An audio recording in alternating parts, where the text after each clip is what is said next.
Circle form में आपके बाल उखड़ जाएंगे। I'm dealing with alopecia areata disease। दी और मैं जा रहे हैं हेयर कट के लिए। चलो हेयर कट कराते हैं, मुझे डर लग रहा है यार। मैं अपना पहले बिफोर ले लूंगी।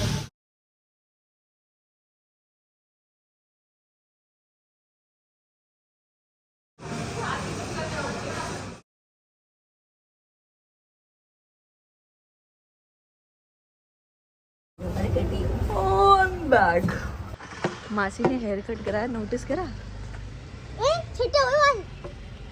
अच्छे लग रहे हैं। कलर कराते तो और अच्छे लगते हैं।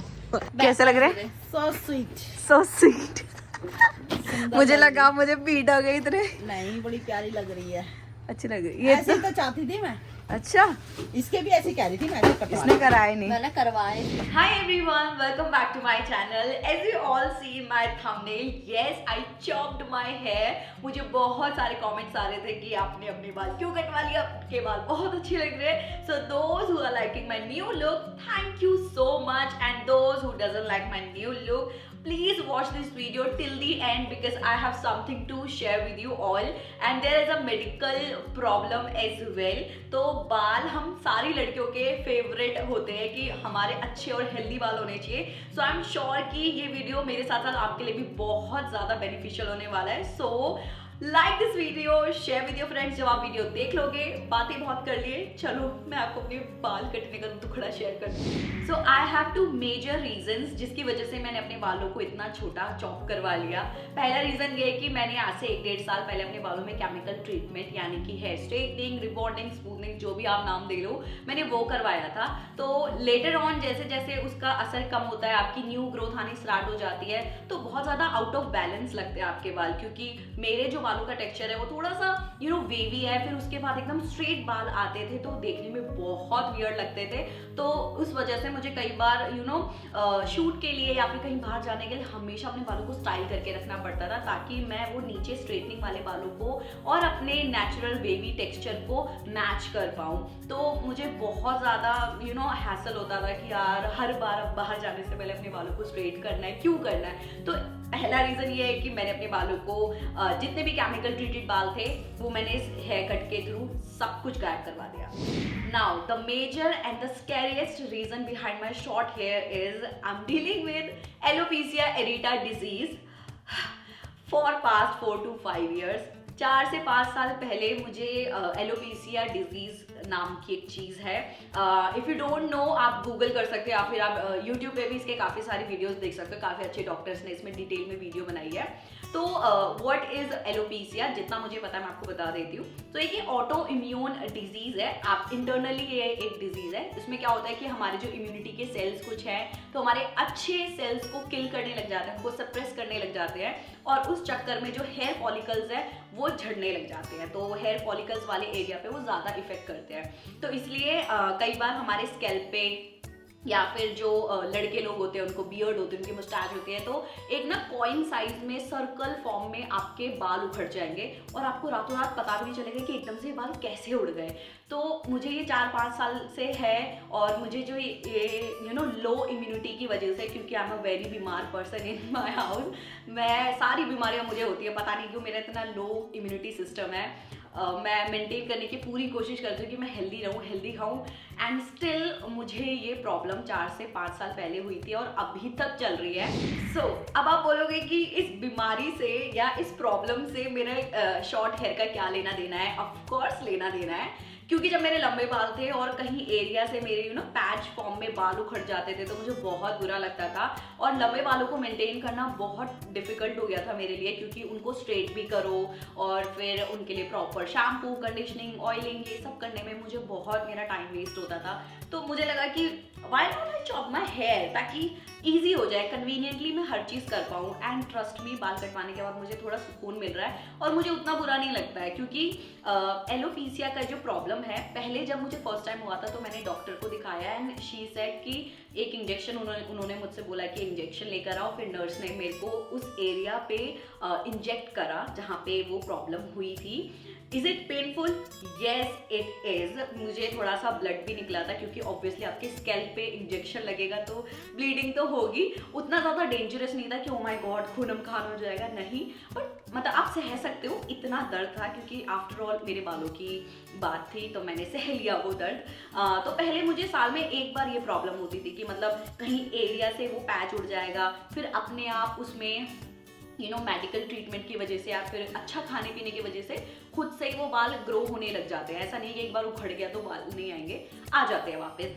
एंड पहले साल में एक बार होता था, तो ऐसे ऐसे करके साल में एक बार हो गया तो मुझे आदत सी पड़ गई कि अब तो ये मेरे को इम्यूनिटी प्रॉब्लम है तो ये तो बाल झड़ेंगे, क्योंकि इसका कोई इलाज नहीं है, ठीक है, इसका कोई प्रॉपर इलाज नहीं है। ये किसी को भी हो सकता है और अभी तक तो ऐसा कुछ प्रूफ नहीं है कि आप इससे छुटकारा मतलब 100% पालोगे। ये दोबारा हो सकता है और यही चीज़ मेरे साथ 2023 में हुई, क्योंकि मुझे एक नहीं दो नहीं पूरे 3 एलोपीसिया पैचेस हुए। एक मुझे यहाँ हुआ, एक मुझे यहाँ हुआ और एक यहाँ पर हुआ, जो कि बहुत बड़ा था। मैं यहाँ पे पिक्चर मेंशन कर दूंगी। वो बहुत स्कैरी पार्ट था क्योंकि एज अ कंटेंट क्रिएटर मैं हेयर स्टाइलिंग की वीडियोस नहीं बना पाई और थोड़ी टेंशन रहती है, बहुत सारी चीज़ें माइंड में, इतनी सारी चीज़ें चलती है, फिर आपके बाल उखड़ जाए तो बहुत मतलब मैं जैसे पहले भी कहती कि ट्रॉमेटाइजिंग हो जाता है एक लड़की के लिए। नॉट ओनली लड़कियां, लड़के के भी बाल अगर उखड़ते हैं तो उनको भी बुरा लगता है। तो मुझे कुछ समझ नहीं आ रहा था कि मैं क्या करूं, तो मुझे लगा मे बी शायद मैं अपने शॉर्ट हेयर की एक स्टोरी आप लोगों से शेयर करूं, सो दैट जो कुछ भी मैं अपने लिए कर रही हूँ मे बी शायद ऐसे और भी लोग जो इस चीज़ से डील कर रहे हो तो शायद उनको इस वीडियो के थ्रू हेल्प मिल जाए। पहले तो मैं यही प्रे करती हूँ कि ये किसी को प्रॉब्लम ना हो, लेकिन अगर हो जाती है तो इसमें क्या होता है, स्टार्टिंग में आपको हल्के से ना आपको गैप दिखेगा कि आपकी रूट्स में ना आपके स्कैल्प में एक गैप बन रहा है। तो पहले क्या होता है, छोटा सा होता है, अगर आप उसे ध्यान नहीं दोगे तो वो बढ़ता बढ़ता एकदम कॉइन साइज और मे बी उससे ज़्यादा अमाउंट में आपके बाल वहाँ से उखड़ जाएंगे, एकदम क्लीन शेव, ऐसा लगेगा कि आप गंजे होने स्टार्ट हो गए हो वहाँ से। तो जब भी आपको अपने बालों में स्कैल्प में दिखे कि एक जगह से आपके बाल उड़े हुए नजर आ रहे हैं, तो मेरी मम्मी ने नॉर्मल लैंग्वेज में इसे कीड़ा लगना भी बोलते हैं काफ़ी सारे लोग। तो जब भी मेरी मम्मी ने ये चीज़ नोटिस करी मेरे बालों में ऑयलिंग करते टाइम कि अरे यहाँ पे तेरे बाल उखड़े से लग रहे हैं, तो मम्मी गार्लिक क्लोव्स यानी कि लहसुन की जो कलियाँ उसको कूट के अच्छे से उस जगह पे रब कर देती है। तो उससे क्या बेनिफिट होता है कि आपका जो पैच बनना स्टार्ट हो गया ना, वहाँ बाल उखड़ने स्टार्ट हो गए, वो उससे ज़्यादा नहीं बढ़ते हैं। ये मेरा एक्सपीरियंस है, मैं इस पे 100% श्योरिटी नहीं दे रही हूँ, पर मुझ पे तो ये 1000% काम करा है कि अगर मुझे कोई पैच बन रहा है, मैंने वहाँ पे अगर लहसुन उसी टाइम लगा दिया और मैं उसको 2-3 दिन के लिए मतलब ऑन एंड ऑफ लगा रही हूँ, वॉश कर रही हूँ लगाने के बाद, तो वो पैच बढ़ता नहीं है। ये तो मैंने आपको बता दिया कि मैं किस प्रॉब्लम से डील कर रही हूँ, मैं उसको घर पे बैठ के कैसे सॉल्व करने की कोशिश करती हूँ। और आप चाहो तो आप डॉक्टर के पास भी जा सकते हो, मतलब आपको लग रहा है कि आपकी प्रॉब्लम ज़्यादा बढ़ गई है तो आपको डॉक्टर के पास ज़रूर जाना चाहिए। क्योंकि मैं यूज्ड टू हो गई हूँ, आई एम अ प्रो, तो अब मुझे पता है कि जब भी मेरा पैच बनेगा मैं पहले गार्लिक लगा लेती हूँ, उसके बाद मैं मेडिकली ट्रीट करने के लिए डॉक्टर के पास जाती हूँ। तो जब मैं अपना हेयर कट करा रही थी तो हेयर ड्रेसर ने मुझे काफ़ी सारे अच्छे कॉम्प्लीमेंट्स दिए, जैसे कि ma'am you have good hair density, आपका स्कैल्प भी बहुत ज़्यादा क्लीन है। मुझे मनी मन बहुत खुशी हो रही थी कि हाँ ये लड़का तारीफ कर रहा है। तो मतलब लास्ट ईयर जो मैंने अपने बालों में मेहनत करी है वो रंग लाई। तो हेयर डेंसिटी क्या होता है कि यार जब हम अपनी मांग निकालते हैं, अपने बाल को पार्टीशन में करते हैं, तो कितने ज़्यादा घने आपके बाल दिख रहे हैं या फिर आपके जो हेयर स्ट्रैंड्स हैं वो इलेक्ट्रिकल टूल्स के अगेंस्ट कितना अच्छा स्ट्रांगली टिके हुए हैं, वो बहुत ज़्यादा मायने रखता है। And to be very honest मैंने बहुत मेहनत करी है तब जाके हम यहाँ तक पहुँचे हैं। एंड मैं आपसे कुछ चीज़ें शेयर करना चाहती हूँ सो दैट अगर आप अपने बाल हेल्दी बनाना चाहते हो तो आपका भी भला। तो मैं स्टार्ट करती हूँ मेरे फेवरेट स्टेप से, विच इज़ हेयर ऑयलिंग। बहुत ज़्यादा हेल्प करती है हेयर ऑयलिंग एंड मैं इसको ना ओवरनाइट या फिर मोर देन 2 आवर्स रखना पसंद करती हूँ। वैसे तो अगर आपके पास टाइम नहीं है तो एटलीस्ट आप 2 आवर्स तक ऑयल को अपने बालों में छोड़ दें, और अगर आपके पास बहुत टाइम है जस्ट लाइक मी तो मैं इसको ओवरनाइट रखती हूँ। ज़्यादा मेरे बालों में जब तक ये टिका रहता है ना तो मुझे लगता है कि इससे ज़्यादा बेनिफिट्स मेरे बालों को मिलते हैं। एंड हफ्ते में 2 बार तो प्लीज़ ऑयलिंग किया करो यार, please. Never skip serums. Hair wash के बाद बहुत ज़्यादा इंपॉर्टेंट है कि आप अपने डेम्प यानी कि हल्के गीले बालों में सीरम को अप्लाई करो। मेरे पास बहुत सारे सीरम्स के ऑप्शन है, तो मैं ऑन एंड ऑफ चेंज करती रहती हूँ। मुझे अच्छा लगता है कि मैं नए नए सीरम्स को ट्राई आउट करूँ, एंड जो भी सीरम मेरे बालों में अच्छे काम करता है ना, बस मैं उसकी दीवानी हो जाती हूँ। तो आपको बहुत ज़रूरी है कि आप गीले बालों में हल्का हल्का सीरम लगाएं, क्योंकि आप गीले बालों में लगाते हो तो आपको ज़्यादा अमाउंट लगाने की ज़रूरत ही नहीं पड़ती है। वो अच्छे से आपके गीले बालों में स्प्रेड हो जाता है, एंड ड्राई होने के बाद आपके बालों में एक शाइनिंग इफेक्ट रहता है। ऊपर से वो throughout the day moisturise भी रहता है। रात को आप लोग सोने से पहले ब्रश करो या ना करो, वैसे तो ब्रश करना भी बहुत जरूरी है, लेकिन अपने बालों में हेयर ग्रोथ सीरम जरूर अप्लाई करो। करंटली मैं इन दो की बहुत ज्यादा दीवानी हो गई हूँ, तो मैंने दोनों इक्वली यूज कर, ये खत्म हो गया, ये मेरी न्यू बॉटल स्टार्ट हुई है, एक्चुअली ये भी खत्म होने वाला है। तो मैं डेली एवरी नाइट अपने बालों में हेयर सीरम को जरूर अप्लाई करती हूँ। तो इसका भी छोटा सा अमाउंट जहाँ पे आपको लग रहा है कि आपके बालों में ज्यादा जरूरत है, सिर्फ वहां पे अप्लाई करो। पूरे स्कैल्प को कवर करने बैठोगे ना तो ये पूरी बॉटल्स आपकी 2-3 दिन में खत्म हो जाएगी, तो ऐसा नहीं करना है। जहाँ पे आपको ज्यादा नेसेसरी लग रहा है, जैसे कि हमारे ये फ्रंट एरिया अराउंड, और जहाँ भी मेरे को हेयर पैचेस होते हैं ना, तो मैं वहां पर इसको रात को लगा के अच्छे से मसाज करके सो जाती हूँ। So next I have this viral product, और इसको हर कोई गलत तरीके से यूज कर रहा था। ज्यादातर लोग इसको हेयर वॉश के टाइम पे एज अ स्क्रबर यूज कर रहे थे, बट इसका यूज वेट हेयर में नहीं है, ड्राई हेयर के लिए। क्योंकि जब हमारे बाल गीले होते हैं, आप इस प्रोडक्ट को यूज करोगे विच हैज शार्प टीथ, तो ये क्या होगा, डायरेक्ट हमारे हेयर फॉलिकल्स को इफेक्ट करेगा, और वहां से हमें इतना सारा हेयर फॉल होता है, हम ब्लेम करने लग जाते हैं अपने शैम्पू कंडीशनर्स को कि इनकी वजह से हमारा हेयर फॉल हो रहा है। तो आप अपने गीले बालों में ऐसे अपने नेल्स को यूज मत करो, और ऐसी शार्प चीजों को यूज मत करो जिसकी वजह से आपका हेयर फॉल बढ़ जाए। इसको यूज करना है, इसका बेनिफिट लेना है, तो जब भी आप हेयर ऑयलिंग कर लो, या फिर आपने कोई हेयर ग्रोथ सीरम या कोई टॉनिक अपने बालों में लगाया, तब एज अ मसाजर आप इसको बड़े ही प्यार से ऐसे हल्का हल्का मसाज करना है। ऐसे ऐसे करके मसाज करोगे ना, तो भी आपके बाल टूट सकते हैं, तो प्यार से।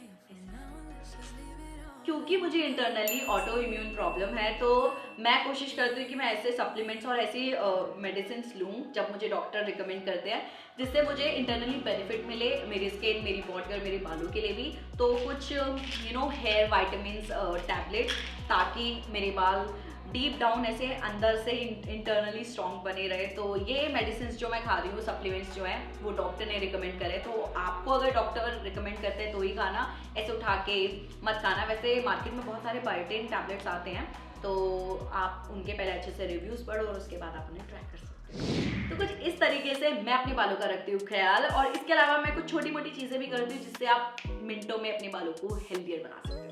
नंबर 1, रात को सोने से पहले अपने बालों में हल्की सी ब्रेड बना ले। अभी तो मेरे फैंसी हेयर की वजह से मेरे बाल यहाँ वहां से निकल जाते हैं, लेकिन फिर भी मैं इनको ब्रेड करके रखती हूँ, ताकि रात भर मेरे बाल एक जगह पे सही सलामत रहे और फ्रिक्शन की वजह से ज्यादा हेयर फॉल ना हो। नंबर 2, अपने बालों को ज्यादा गर्म पानी से, ओवर हीटेड वाटर से वॉश ना करें। ट्राई करें कि या तो आप ठंडे या फिर ल्यूक वार्म वाटर से अपने बालों को वॉश करें, क्योंकि आपकी हेयर फॉलिकल्स के लिए ज्यादा गर्म पानी बिल्कुल भी ठीक नहीं है। नंबर 3, मेरी मम्मी का फेवरेट, आप दिन में ज्यादा से ज्यादा पानी का सेवन करें, और ट्राई करें कि आप हफ्ते में एटलीस्ट 2 या 3 बार तो कोकोनट वाटर पिए, और सुबह के टाइम पे पियोगे तो ज्यादा बेनिफिट मिलेंगे। ये मेरा now this one is my favourite. मैंने आज तक अपने बालों को किसी एक प्रोडक्ट पर डिपेंडेंट नहीं छोड़ा।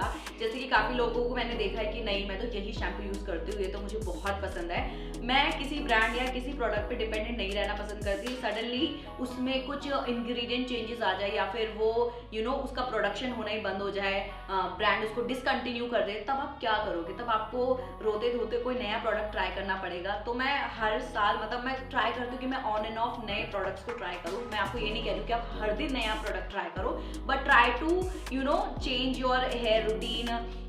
लाइक 6 से 12 महीने के बीच में साल में 2 बार आपने नए प्रोडक्ट्स को ट्राई कर लिया, क्योंकि किसी एक चीज पर डिपेंडेंट रहना मुझे नहीं लगता कि सही बात है। आपको चेंजेस अच्छे हैं तो आपको चेंजेस करते रहने चाहिए। ये थी मेरा कुछ बालों का दुखड़ा और कुछ amazing healthy hair tips. I hope ये आपको पसंद आई हो, एंड मैं इसके अलावा बहुत कुछ आपसे शेयर करना चाहती हूँ बालों से रिलेटेड, लेकिन ये वीडियो बहुत ज़्यादा लेंथी हो जाएगा। So do let me know in the comment section below आप इस टाइप के वीडियो का पार्ट 2 चाहते हो, क्योंकि उसमें मैं काफ़ी सारी चीज़ें कवर कर सकती हूँ, जैसे कि हेयर स्टाइलिंग टूल्स और उनके टेम्परेचर, कि आपको किस टेम्परेचर किस टाइप में उसे यूज़ करना चाहिए, सो दैट वो आपको ज़्यादा डैमेज ना दे दे तो बहुत सारी इन्फॉर्मेशन इस वीडियो को बहुत लेंदी हो जाती, तो इसलिए इसे हम यहीं एंड करते हैं। एंड अगर आप अपना कोई एलोपीसिया का प्रॉब्लम या फैमिली में किसी को हो, या आप मुझे कुछ फीडबैक देना चाहते हो एलोपीसिया से रिलेटेड, प्लीज आप मुझे कमेंट सेक्शन में बता सकते हो। फील फ्री टू कमेंट, मुझे पढ़ के बहुत खुशी मिलेगी। मुझे अच्छा लगेगा कि आप मेरी प्रॉब्लम सॉल्व करना चाहते हो जैसे मैं करना चाहती हूँ। आज तो मेरा मुंह ही थक गया, आज मैंने इतनी बातें कर ली ना आप लोगों से, पर मुझे बहुत मजा आया। जो भी मैंने अपना एक्सपीरियंस अभी तक लिया है बालों से रिलेटेड, वो सब मैंने इस वीडियो में शेयर कर दिया है। Give this video big thumbs up, share with your friends और चैनल को सब्सक्राइब कर देना अगर आपने सब्सक्राइब नहीं करा है, ताकि मैं ऐसी इन्फॉर्मेशन वीडियो आप लोगों से शेयर करती रहूँ। मुझे बहुत अच्छा लगता है जब मैं आप लोगों से बातें करती हूँ ऐसे ही बैठ कर। एंड या मुझे इंस्टाग्राम पे फॉलो कर देना, इंस्टाग्राम का हैंडल यहाँ पर है, ठीक है। और मैं मिलती हूँ आपको नेक्स्ट वीडियो में, तब तक के लिए take care and bye bye, love you all.